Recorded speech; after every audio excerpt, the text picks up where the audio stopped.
നമസ്കാരം. പാകിസ്ഥാനിലെ ബഹൽപൂരിൽ ജെയ്ഷെ മുഹമ്മദ്, ലഷ്കർ ഇ തൊയ്ബ എന്നീ ഭീകര സംഘടനകളുടെ കമാൻഡർമാർ ചേർന്ന് നടത്തിയ സംയുക്ത യോഗത്തിന്റെ ചിത്രങ്ങൾ പുറത്തുവന്നതോടെ ദശാബ്ദങ്ങളായി ഇന്ത്യ മുന്നറിയിപ്പ് നൽകിയിരുന്ന യഥാർത്ഥ ഭീഷണിയുടെ മുഖം വീണ്ടും ലോകത്തിനു മുന്നിൽ കൂടുതൽ വ്യക്തതയിൽ തെളിഞ്ഞു എന്ന് വേണം പറയാൻ. ഭീകരവാദത്തെ സ്ട്രാറ്റജിക് ആസ്തിയായി കണക്കാക്കുന്ന പാകിസ്ഥാന്റെ പതിവ് ഇരട്ട നാടകം ഇതോടെ വീണ്ടും തെളിഞ്ഞിരിക്കുകയാണ്. പാകിസ്ഥാന്റെ വ്യാജ വാഗ്ദാനങ്ങളും അതിന്റെ മറപ്പറ്റി സൈന്യവും ഭരണകൂടവും ഒത്തൊരുമിച്ച് ചേർന്നുകൊണ്ട് അവരുടെ അറിവോടെ തന്നെ ഇപ്പോഴും ഭീകരരെ വളർത്തിപ്പോറ്റുന്നു എന്ന സത്യത്തെ ഈ ചിത്രങ്ങൾ തിരികെ ലോക സമൂഹത്തിനു മുന്നിൽ വ്യക്തമാക്കുന്നു. പാകിസ്ഥാനിലെ ഭീകര സംഘടനകളായ ജെയ്ഷെ മുഹമ്മദിന്റെയും ലഷ്കർ ഇ തൊയ്ബയുടെയും അംഗങ്ങൾ ചേർന്ന യോഗത്തിൽ നിന്നുള്ള ചില ഫോട്ടോകൾ ലഭിച്ചു എന്ന് അവകാശപ്പെട്ട് ദേശീയ മാധ്യമമായ NDTV ആണ് ഇക്കാര്യം റിപ്പോർട്ട് ചെയ്തത്. പാകിസ്ഥാനിലെ ബഹാവൽപൂരിലെ ജെയ്ഷെ ആസ്ഥാനത്താണ് രണ്ട് ഭീകര സംഘടനകളിലെയും നിരവധി കമാൻഡർമാരടക്കം പങ്കെടുത്ത യോഗം നടന്നതെന്നും റിപ്പോർട്ടിൽ പറയുന്നു. പാകിസ്ഥാൻ ഭീകര സംഘടനകളായ ജെയ്ഷെയും ലഷ്കർ ഇ തൊയ്ബയും സംയുക്തമായി പ്രവർത്തിക്കുന്നതായി നേരത്തെ ഇന്റലിജൻസ് മുന്നറിയിപ്പുണ്ടായിരുന്നു.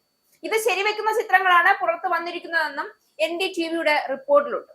ഓപ്പറേഷൻ സിന്ധൂറിനിടെ ഇന്ത്യൻ സൈന്യം തകർത്ത പ്രധാന കേന്ദ്രങ്ങളിൽ ഒന്നായിരുന്നു ജെയ്ഷെ ആസ്ഥാനമായ ബഹാവൽപൂർ.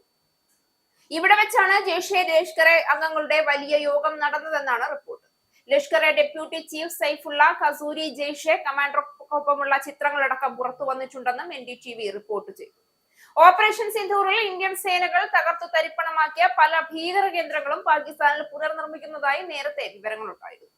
പാകധീന കശ്മീരിലെ റവാൽകോട്ടിൽ ഇന്ത്യൻ സേന തകർത്ത ലോഞ്ച് പാഡുകളടക്കം ഭീകരർ പുനർനിർമ്മിക്കുന്നതായാണ് റിപ്പോർട്ടുകളിൽ ഉണ്ടായിരുന്നത്. ചെങ്കോട്ട ആക്രമണത്തിനു ശേഷം പുതിയ ആക്രമണങ്ങൾക്കായി ജെയ്ഷെയുടെ നേതൃത്വത്തിൽ പുതിയ ചാവേർ സംഘത്തെ തയ്യാറാക്കുന്നതായും കഴിഞ്ഞ മാസം പുറത്തുവന്ന റിപ്പോർട്ടുകളിൽ സൂചിപ്പിച്ചിരുന്നു. ഇതിനു പിന്നാലെയാണ് ജെയ്ഷെയും ലഷ്കറയും യോജിച്ച് പ്രവർത്തിക്കുന്നതിന് കൂടുതൽ തെളിവുകളും ദേശീയ മാധ്യമം പുറത്തുവിട്ടിരിക്കുന്നത്. ഇത്തരമൊരു സാഹചര്യത്തിൽ ഇന്ത്യയുടെ നിലപാട് വ്യക്തവും ഉറച്ചതുമാണ്. രാഷ്ട്ര സുരക്ഷയിൽ മോദി സർക്കാർ ഒരു ഇളവും അനുവദിക്കില്ല. സർജിക്കൽ സ്ട്രൈക്കുകൾ മുതൽ ബാലാകോട്ടിലെ എയർ സ്ട്രൈക്ക് വരെ ഇന്ത്യയെ ഭീഷണിപ്പെടുത്താൻ ശ്രമിക്കുന്നവർക്ക് മറുപടി എന്താണെന്ന് മോദി ഭരണകാലം തന്നെ വ്യക്തമായി തെളിയിച്ചിട്ടുണ്ട്. പാകിസ്ഥാൻ ഭീകരരെ ആയുധപ്പെടുത്തുമ്പോൾ ഇന്ത്യ പ്രതിരോധ ശേഷിയും ഇന്റലിജൻസ് സംവിധാനങ്ങളും ഗണ്യമായി ശക്തിപ്പെടുത്തും. അതിന്റെ ഫലമാണ് ഇത്തരത്തിലുള്ള രഹസ്യ യോഗങ്ങളുടെ വിവരങ്ങൾ കൃത്യസമയത്ത് ഇന്ത്യക്ക് ലഭിക്കുന്നത്. ബഹവൽപൂർ മുമ്പും ഭീകരരുടെയും ISIയുടെയും ബ്രീഡിംഗ് ഗ്രൗണ്ട് ആയിരുന്നു. ആ സ്ഥലം വീണ്ടും സജീവമാകുന്നത് പാകിസ്ഥാന്റെ യഥാർത്ഥ മുഖമാണ് കാണിക്കുന്നത്. അന്തർദേശീയ വേദികളിൽ സമാധാനത്തിന്റെ മുഖം കാണിച്ചുകൊണ്ട് പിന്നിൽ ഭീകരതയെ പ്രോത്സാഹിപ്പിക്കുന്നത് തന്നെയാണ് പാകിസ്ഥാന്റെ നെറുകേടിന്റെ യഥാർത്ഥ മുഖം. ഇന്ത്യയോട് ശത്രുതയില്ല എന്ന് മറ്റു രാജ്യങ്ങളോട് പറയുമ്പോഴും അതിന്റെ മണ്ണിൽ ഇന്ത്യൻ പൗരന്മാരെ ലക്ഷ്യം വെക്കുന്ന സംഘടനകൾക്ക് നേരെ ഒരൊറ്റ നടപടിയും പാകിസ്ഥാൻ സ്വീകരിക്കാത്തതിന്റെ തെളിവാണ് ഈ സംയുക്ത യോഗം. എന്നാൽ ഇന്ന് ഇന്ത്യ 1990കളിലെ ഇന്ത്യയല്ല. ശക്തമായ ഭരണ നേതൃത്വവും ആധുനിക സൈനിക ശക്തിയും ലോകതലത്തിൽ ഉയർന്നു വരുന്ന ഡിപ്ലോമാറ്റിക് സ്വാധീനവുമുള്ള ഇന്ത്യയാണ് ഇന്നത്തെ. മോദി സർക്കാരിന്റെ വിദേശ നയത്തിന്റെ ഫലമായി ഭീകര സംഘടനകളുടെ അന്താരാഷ്ട്ര നിരീക്ഷണം ശക്തിപ്പെട്ടിട്ടുണ്ട്.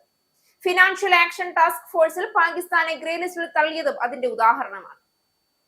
ഭീകരവാദം പ്രോത്സാഹിപ്പിക്കുന്ന രാജ്യത്തെക്കുറിച്ചുള്ള ലോക സമൂഹത്തിന്റെ ബോധവൽക്കരണം ഇപ്പോൾ മുൻകാലത്തെക്കാൾ ശക്തമാണ്.